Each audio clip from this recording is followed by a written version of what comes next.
नमस्कार। आज हम आपसे चर्चा करने जा रहे हैं कि विगत कई दिनों से राष्ट्रीय स्वयंसेवक संघ के सरसंघ चालक मोहन भागवत जी के बयान को लेकर अनेक प्रकार के कयास, अनेक प्रकार की टीका टिप्पणी, अनेक प्रकार के अर्थ लगाए जा रहे हैं और इस अर्थ को लगाने के पीछे जो मंशा है वो मंशा बहुत अच्छी नहीं दिखाई पड़ रही है। इसलिए मैं आज ये बात करना चाहता हूँ। बात यह है कि सब लोग ये बताते हैं, इसमें मैं अपनी कोई बात नहीं कह रहा हूँ, सब लोग ये बताते हैं कि मोदी जी राष्ट्रीय स्वयंसेवक संघ के द्वारा निर्मित व्यक्ति हैं, वे राष्ट्रीय स्वयंसेवक संघ के प्रचारक रहे हैं। अमित शाह जी अखिल भारतीय विद्यार्थी परिषद के कार्यकर्ता रहे हैं, जगत प्रकाश नड्डा जी अखिल भारतीय विद्यार्थी परिषद के कार्यकर्ता रहे हैं। ऐसे लोगों के बारे में बहुत सारी बातें कही जाती हैं। राजनाथ सिंह जी भी संघ के कार्यकर्ता रहे हैं और गोरखपुर और उसके आसपास के इलाकों में चूंकि वो यहाँ के विद्यार्थी रहे इसलिए बहुत सारी चीज़ें लोग उनके बारे में जानते हैं। यदि ये सभी लोग संघ और संघ से जुड़े संगठनों के कार्यकर्ता रहे हैं, उनके द्वारा इनकी निर्मित हुई है, उनके कारण ये यहाँ तक पहुँचे हैं, उन्होंने इनको कोई पाठ पढ़ाया, कोई पाठ बताया, चाहे उस समय में जो सरसंघ चालक, जो सरकार्यवाह, जो सहसरकार्यवाह, जो भी प्रचारक प्रमुख या जो भी इन लोगों को कार्यकर्ता बनाए, उस प्रक्रिया की ये देन है। अगर उस प्रक्रिया की देन है और इस धरातल पर आज पहुंचे हैं तो इनके विषय में कोई बात कहने के लिए, इनको कोई चीज बताने के लिए कौन उत्तरदायी है? वह उत्तरदायित्व संघ का ही है। और एक बात जो ये बार बार कही जाती है कि इसके पहले संघ ने क्यों नहीं कुछ कहा, इसके पहले कहता तो ये हो जाता, उसके पहले कहता तो वो हो जाता। एक सामान्य प्रक्रिया है कि आपका कोई संबंधी, आपका कोई शुभेच्छु, आपका कोई करीबी, आपका बेटा बेटी, भाई बंधु, कोई भी हो, जब तक उसका परफॉर्मेंस और रिकॉर्ड, उसका रिजल्ट, उसका परिणाम अच्छा रहता है, तब तक कोई भी कुछ कहने की जरूरत नहीं समझता, अनावश्यक टीका टिप्पणी करना उचित नहीं समझता, क्योंकि वह व्यक्ति परिणाम दे रहा होता है। जब कहीं उसको किसी प्रकार का भ्रम उत्पन्न होता है, संशय उत्पन्न होता है, संदेह होता है कि इसको परिणाम देने में दिक्कत आ रही है, कहीं कोई समस्या और संकट है, तो वो इस तरह की बात करने की उसकी आवश्यकता पड़ती है और उस आवश्यकता के अनुसार, उस आवश्यकता के अनुक्रम में वह कोई बात कहता है। यद्यपि 10 तारीख को सरसंघ चालक जी का जो भी वक्तव्य है, वह वक्तव्य किसी भी रूप में प्रायोजित वक्तव्य नहीं है, क्योंकि उनका वक्तव्य तो पूर्व निर्धारित था और चुनाव का जो परिणाम है वह भी पूर्व निर्धारित था। लेकिन चुनाव का परिणाम यही आएगा यह किसी को पता नहीं था या इस स्तर का तक का आकलन नहीं था। शपथ ग्रहण 9 तारीख को ही होगा, यह अचानक से तय हुआ। इस परिप्रेक्ष्य में अगर संघ के प्रमुख जी का यह वक्तव्य अनेक प्रकार के अर्थ लगाने के लिए लोगों को विवश करता है, तो वह व्यवस्था प्रायोजित है। ऐसी व्यवस्था नहीं होनी चाहिए। जो लोग संघ को जितना निकट से जानते हैं उनको ये पता है कि यह जो उनका बयान है वह बयान कोई प्रायोजन नहीं है, वह बयान किसी को नीचा दिखाने या किसी को अच्छा या किसी को बुरा सिद्ध करने के लिए उनका यह बयान नहीं है। मैं संघ के किसी आधिकारिक प्रवक्ता के आधार पर, प्रवक्ता होने के आधार पर यह बात नहीं कह रहा, मैं ये बात संघ को जितना समझता और जानता हूं उस आधार पर कह रहा हूं। और इसलिए संघ का जो योगदान देश के लिए है, बहुत सारे ऐसे लोग हैं जो संघ के कार्यकर्ता, संघ में काम किए, आज दूसरे राजनीतिक दलों में हैं। संघ के शीर्ष लोगों द्वारा बार बार ये बात कहा जाता है संघ कुछ नहीं करेगा। संघ केवल कार्यकर्ता का निर्माण करेगा, व्यक्ति का निर्माण करेगा, और व्यक्ति के निर्माण करने की जो पद्धति है उस पद्धति के आधार पर व्यक्ति का निर्माण कार्य करेगा। और वह व्यक्ति फिर अपने अपने क्षेत्रों में जैसी उसको सुविधा दिखाई पड़ती है, जैसी उसकी रुचि होती है, जैसी उसकी कार्य क्षमता होती है, उस अनुसार वह कोई भी कार्य करेगा। और उस कार्य करने के लिए किसी को आर्थिक क्षेत्र में रुचि है, किसी को राजनीतिक क्षेत्र में रुचि है, किसी को शिक्षा क्षेत्र में रुचि है, किसी को दूसरे राजनीतिक संगठन में रुचि है, तो वह वहां जाकर कार्य करेगा। लेकिन संघ यह अपेक्षा जरूर करता है कि अभारतीय वैचारिक पद्धति और राष्ट्रीयता की कोई भावना या देश से बाहर की कोई सोच अगर ऐसी है तो उसको संघ स्वीकार नहीं करता है। और संघ स्वीकार नहीं करता बाहर की चीजों को। बार बार दीनदयाल जी कहते थे कि हम जो बाहर की चीजें हैं उसको देशानुकूल बना के हम प्रयोग करेंगे, देशानुकूल उसकी परिस्थिति निर्माण करके उसका प्रयोग करेंगे, और जो हमारी चीज है उसको हम समयानुकूल बनाकर प्रयोग करेंगे, उपयोग करेंगे। इस परिस्थिति में जो भी बयान सरसंघ चालक जी का आया, उस बयान को लेकर समाज माध्यम पर, इलेक्ट्रॉनिक माध्यम पर, डिजिटल प्लेटफॉर्म पर, इलेक्ट्रॉनिक प्लेटफॉर्म पर, प्रिंट प्लेटफॉर्म पर, इन तीनों पर इतने प्रकार की भ्रामक कपोल कल्पित आधारहीन बातें की जा रही हैं। उन बातों का कहीं कोई औचित्य और मूल्य नहीं है। यह सहज स्वाभाविक प्रक्रिया है जो एक संगठन, जिसको मातृ संगठन कहते हैं, उसके द्वारा निर्मित किसी व्यक्ति के बारे में कोई सलाह मशविरा परामर्श देना, और वह सलाह मशविरा परामर्श उस समय पर आना जिस समय कोई रिजल्ट या परिणाम ऐसा आया जो अपेक्षा के अनुरूप नहीं था। जब अपेक्षा के अनुरूप कोई परिणाम नहीं होता तो उस परिणाम के आने के कारण क्या क्या कमियां, किस प्रकार की कमी रह गई, उसका मूल्यांकन होता है। और इसकी बहुत ऐसी गहराई में, ऐसे तह में, ऐसे विश्लेषण में जाने की जरूरत नहीं है। जो सत्ता होती है उस सत्ता में रहने वाला व्यक्ति हमेशा ये सोचता है जब अधिकार मिलता है कि हम अपने अधिकार का उपयोग करें। और 3-4 ऐसी बातें हैं जिन बातों को हमको संज्ञान में रखना चाहिए, और अगर उसका आगे संज्ञान रहा तो जैसी परिस्थिति चल रही थी वैसी ही 10 वर्ष से जो चल रही थी वह वैसी ही चलने वाली है, उसमें कोई परिवर्तन नहीं आएगा।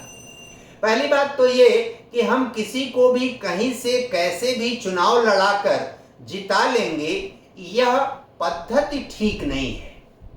और लोकतंत्र के लिए ही नहीं, किसी भी संगठन और विचारधारा के लिए यह ठीक नहीं होती।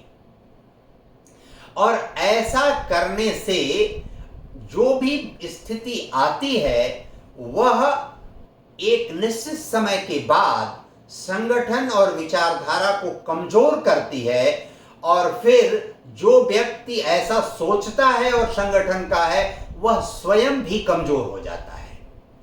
यानी संगठन कमजोर हुआ, विचारधारा कमजोर हुई, फिर नेतृत्व करने वाला जिसने ये सोचा कि हम किसी को भी लड़ा के जिता हरा लेंगे, वह स्वयं भी कमजोर हो जाता है। तत्क्षण उसको भले ये इस बात का संज्ञान न आए, लेकिन जब कुछ समय 4-6-10 वर्ष बीतता है तो उसकी भी प्रतिष्ठा कमजोर होती है, और उस प्रतिष्ठा के कमजोर होने के कारण संगठन और विचारधारा भी कमजोर होने लगती है। इसलिए यह कहा जाता है कि ऐसी परिस्थिति में हमको इन सब चीजों का संज्ञान रखना चाहिए। एक सवाल यह भी आता है कि हमारे जो कार्यकर्ता हैं, हमारे जो लोग हैं, वे कमजोर स्थिति में हैं, चुनाव लड़ने की स्थिति में नहीं है। उनकी आर्थिक सामर्थ्य जो न्यूनतम लगता है कम से कम उतना भी नहीं कर सकते।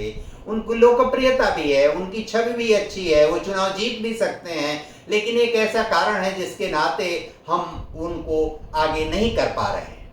इसका सीधा साधा उत्तर है कि जब पार्टी या संगठन या कोई विचारधारा मजबूत स्थिति में है तो हम ऐसे व्यक्ति को अपना सहयोग प्रदान करके, पार्टी की तरफ से अन्य लोगों से सहयोग प्रदान करके हम जो दूसरी गणित दूसरे लोगों के लिए करते हैं, वही गणित हम यहां प्रयोग करके अगर उस व्यक्ति को अवसर प्रदान करेंगे तो कभी भी वो इस स्तर पर नहीं आएगा कि वो अगर कहीं से मतभेद हुआ तो तू मैं के स्तर पर नहीं आएगा।